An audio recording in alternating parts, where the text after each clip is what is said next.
तो मत स्वाभाविक है कि देखो जितने भी आंदोलन देश के अंदर हुए सारे आंदोलनों का रास्ता सत्ता की ओर जाता है। देश की आज़ादी का आंदोलन देख लीजिए आप जेपी आंदोलन देख लीजिए, आप अन्ना हजारे का आंदोलन देख लीजिए, किसानों का आंदोलन देख लीजिए, अब ये ओबीसी महासभा का आंदोलन भी, चूँकि अगर नहीं मिलेंगे हक अधिकार तो मध्य प्रदेश में तीसरी ताकत बनाने के लिए हमारा पूरा प्रयास रहेगा और इन मनुवादी सामंतवादी ताकतों से हम टकराने के लिए रात दिन काम कर रहे हैं। अगर हमारे मुद्दे पूरे नहीं हुए तो 2023 में स्वाभाविक है तीसरा प्रकल्प तैयार करने के लिए हम लोग, जैसे कि ज़्यादातर जनसंख्या मध्य प्रदेश या अशोकनगर है तो 57% ओबीसी जनता है।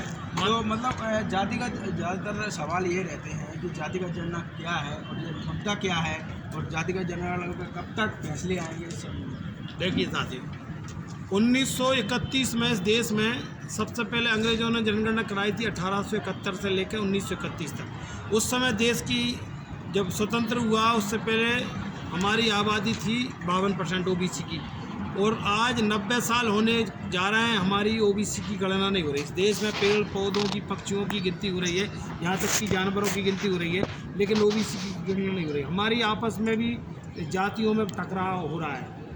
कहीं ना कहीं जैसे पिछला वर्ग की सीट आती है या उस क्षेत्र में पिछला वर्ग की 4 जातियाँ रहती हैं तो मतलब एक व्यक्ति खड़ा हो जाता है, या बैंकों से लोन मिलता है, या आरक्षित सीटों पर नौकरी का सवाल आता है, तो कहीं ना कहीं जो ताकतवर ओबीसी में भी कुछ ताकतवर समाज हैं वो उनका पूरा श्रेय ले जाती है। बाकी और बेचारा कमज़ोर वर्ग हैं जैसे ओझा है, नामदेव है, साहू है, प्रजापति है, केवट है और बहुत सारी जो निषाद जाति छोटी छोटी बेचारी जाति है उनको कुछ नहीं मिल पा रहा। इसलिए जाति का जनगणना जिस दिन हो जाएगी सारी समस्याओं का समाधान हो जाएगा। क्योंकि मैं आपको बता देना चाहता हूँ इस देश में जो भी बजट आता है, जो नौकरी आती हैं वो 52% के हिसाब से आती है, जबकि हमारे देश में 65% आबादी है।